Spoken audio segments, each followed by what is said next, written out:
Hi viewers, welcome back to card അറിവ്. കുറേ നാളായിട്ട് പ്രത്യേകിച്ച് എതിരാളികളൊന്നും ഇല്ലാതെ തന്നെ വിലസുന്ന ഹീറോയുടെ ഒരു വണ്ടിയാണ് ഹീറോയുടെ എക്സ്പൾസ് എന്ന് പറയുന്നത്. ഒരുപക്ഷെ ഹീറോയ്ക്ക് നല്ലൊരു ബ്രേക്ക് ത്രൂ കൊടുത്ത വണ്ടി കൂടിയാണ് എക്സ്പൾസ്.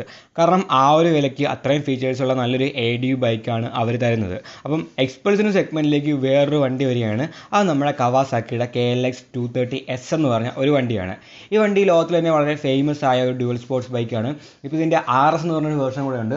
അത് പക്ക ഒരു ഡ്യുവൽ സ്പോർട്ട് വണ്ടിയാണ്. നമുക്ക് ഏത് ദുർഘടം പിടിച്ച പാതയിലൂടെയും ഏത് ഓഫ് റോഡിങ് കൂടെ കൊണ്ടുപോകാൻ പറ്റിയൊരു പക്ക ഡേർട്ട് ബൈക്കാണ് ആ ഒരു RS എന്ന് പറയുന്നത്.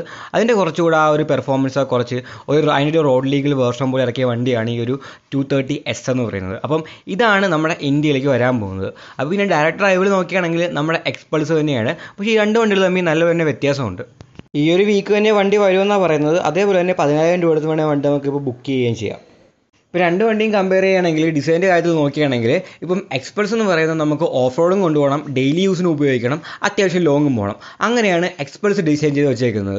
ഇനി KLX 230 നോക്കുകയാണെങ്കിൽ അതൊരു പ്രോപ്പറായിട്ടുള്ള ഒരു ഓഫ് റോഡ് വണ്ടി പോലെ തന്നെ വന്നേക്കുന്നത്. ഒരു പ്രോപ്പർ ഡ്യുവൽ സ്പോർട്സ് വണ്ടി പോലെ തന്നെയാണ് അത് വന്നേക്കുന്നത്.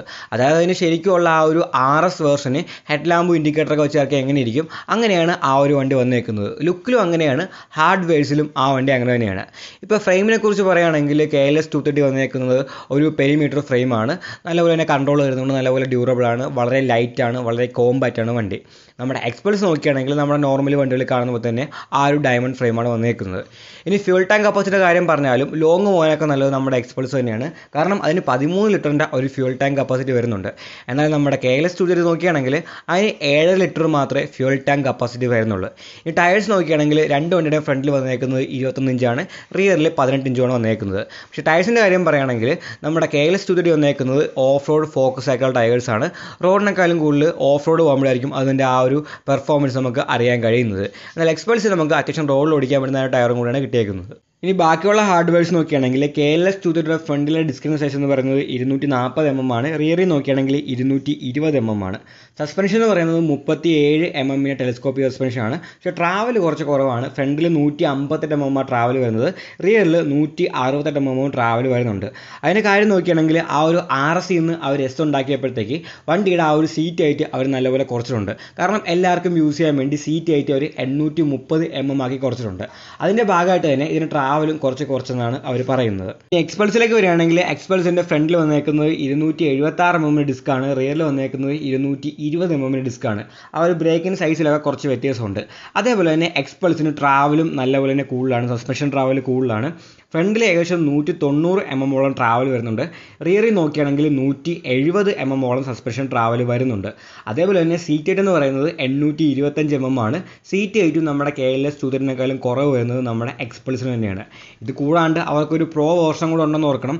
പ്രോ വേർഷന് 250 mm ട്രാവൽ വരുന്നുണ്ട് ഫ്രണ്ടിൽ, റിയറിൽ നോക്കുകയാണെങ്കിൽ 220 mm ട്രാവൽ വരുന്നത്. അത്രയും ഹാർഡ് കോർ വണ്ടിയാണ് ആ ഒരു എക്സ്പൾസിൻ്റെ പ്രോ വേർഷൻ എന്ന് പറയുന്നത്. അതേപോലെ തന്നെ ഗ്രൗണ്ട് ക്ലിയറൻസിൻ്റെ കാര്യത്തിൽ മുമ്പിൽ നിൽക്കുന്നത് നമ്മുടെ എക്സ്പൾസ് തന്നെയാണ്. എക്സ്പൾസിന് 220 mm ഗ്രൗണ്ട് ക്ലിയറൻസ് വരുന്നുണ്ട്. KLX 230ക്ക് 210 mm മാത്രമേ ഗ്രൗണ്ട് ക്ലിയറൻസ് വരുന്നുള്ളൂ. ഇനി എഞ്ചിൻ്റെ കാര്യം നോക്കുകയാണെങ്കിൽ KLX 230 വരുന്നത് ഒരു 233cc SOHC സിംഗിൾ സിലിണ്ടർ എഞ്ചിനാണ്. അതിൻ്റെ മാക്സിമം പവർ എന്ന് പറയുന്നത് 19 PS. അതേപോലെ ടോർക്ക് നോക്കുകയാണെങ്കിൽ 19.8 Nm ആണെന്ന് പറഞ്ഞേക്കുന്നത്. 6 സ്പീഡ് ഗിയർ ബോക്സ് ആയിരിക്കും അതിന് കിട്ടാൻ പോകുന്നത്. ഇപ്പോൾ ഗ്ലോബലി ഉള്ള ആ ഒരു KLX 230 നോക്കുകയാണെങ്കിൽ അതിന് 17 HP ഉള്ള പവർ വരുന്നുള്ളൂ. പക്ഷേ ഇന്ത്യയിൽ വരുമ്പോഴത്തേക്ക് അത് 19 HP പവർ ആകുമെന്നാണ് പറയുന്നത്. അതേപോലെ തന്നെ ഈ വണ്ടി ഇന്ത്യയിൽ ഉണ്ടാക്കുമെന്നാണ് പറഞ്ഞേക്കുന്നത്. അപ്പോൾ നമുക്ക് കുറച്ചുകൂടെ അഫോർഡബിൾ ആയിട്ട് ഈ ഒരു വണ്ടി കിട്ടുമെന്നും പറയുന്നുണ്ട്. ഇനി നമ്മുടെ എക്സ്പൾസ് നോക്കുകയാണെങ്കിൽ അതിൽ വന്നേക്കുന്നത് ഒരു 199cc സിംഗിൾ സിലിണ്ടർ എഞ്ചിനാണ്. 19 HP പവറും അത് പ്രൊഡ്യൂസ് ചെയ്യുന്നുണ്ട്. 17.3 Nm ടോർക്കും അത് പ്രൊഡ്യൂസ് ചെയ്യുന്നുണ്ട്. 5 സ്പീഡ് ഗിയർ ബോക്സാണ് വന്നേക്കുന്നത്. പക്ഷേ ഏറ്റവും ഇമ്പോർട്ടൻ്റ് ആയ കാര്യം ഈ രണ്ട് വണ്ടികളുടെയും വെയിറ്റ് ആണ്. KLX 230ക്ക് വെറും 133 കിലോഗ്രാം മാത്രമേ വെയിറ്റ് വരുന്നുള്ളൂ. എന്നാൽ നമ്മുടെ എക്സ്പൾസ് നോക്കുകയാണെങ്കിൽ 160 കിലോഗ്രാമോളം വെയിറ്റ് വരുന്നുണ്ട്. അതായത് KLX 230ക്ക് വെയിറ്റിന് നല്ല അഡ്വാൻറ്റേജ് ഉണ്ട്. ആ വണ്ടിക്ക് നല്ല പോലെ തന്നെ വെയിറ്റ് കുറവാണ്.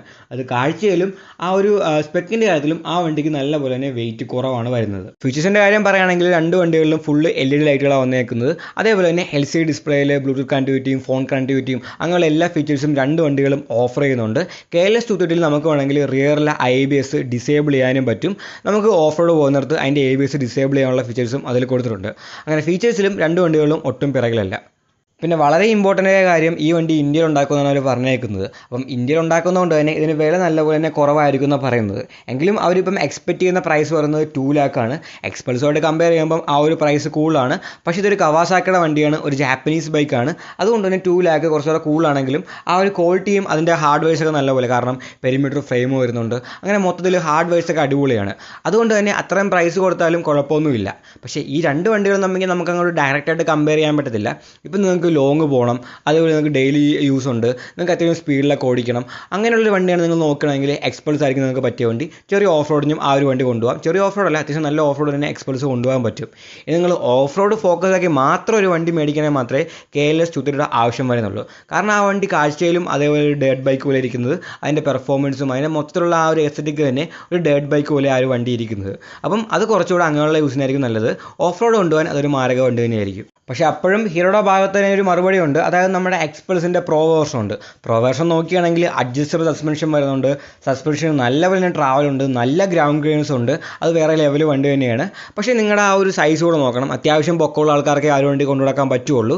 കാരണം നല്ല പോലെ സീറ്റ് ഹൈറ്റും ഉണ്ട്, അത്യാവശ്യം നല്ല വെയിറ്റും വരുന്നുണ്ട്. പക്ഷേ KLS 230 നോക്കുകയാണെങ്കിൽ വണ്ടിക്ക് നല്ല പോലെ വെയിറ്റ് കുറവാണ്, വളരെ ലൈറ്റ് വെയിറ്റ് ആണ്, സീറ്റ് ഹൈറ്റും കുറവാണ്. ഏകദേശം നമുക്ക് എവിടെയും കൊണ്ടുപോകാൻ പറ്റിയ വെയിറ്റ് കുറഞ്ഞ ഒരു ഡേർട്ട് ബൈക്ക് പോലെയാണ് അത് വന്നേക്കുന്നത്. അപ്പം ഈ ഒരു വണ്ടി ഇന്ത്യയിൽ ഉണ്ടാക്കുമെന്ന് പറഞ്ഞേക്കുന്നത്, ഇന്ത്യയിൽ ഉണ്ടാക്കി ഈ പറഞ്ഞൊരു പ്രൈസിൽ വന്നാൽ മാത്രമേ ഇതൊരു സക്സസ് ആകത്തുള്ളൂ. അല്ലെങ്കിൽ നമ്മുടെ ആ ഒരു W175 പോലെ തന്നെയായിരിക്കും. ആ ഒരു ചെറിയ ബൈക്ക് വണ്ടി ഉണ്ടാക്കിയിട്ട് ഒടുക്കത്തെ വിലയിട്ട് ആരും വാങ്ങാൻ പോകുന്നില്ല. അങ്ങനെ ഒരു പ്രൈസിലാണ് ഈ ഒരു വണ്ടി വരുന്നതെങ്കിൽ ഇത് വീണ്ടും കവാസാക്കിയിട്ട് ഒരു പരാജയം വണ്ടിയായിരിക്കും. ഈ ഒരു വീഡിയോ ഇഷ്ടപ്പെട്ടെങ്കിൽ ലൈക്ക് ചെയ്യുക, നിങ്ങളുടെ അഭിപ്രായങ്ങൾ കമൻറ്റുകളായി രേഖപ്പെടുത്തുക. ഇനി ഇതേപോലത്തെ വീഡിയോകൾ കാണാൻ ദയവായി ചാനൽ സബ്സ്ക്രൈബ് ചെയ്യുക, ബെല്ലൈക്കൻ കൂടി എനേബിൾ ചെയ്യുക. പുതിയൊരു വീഡിയോയുമായി ഉടനെ കാണാം.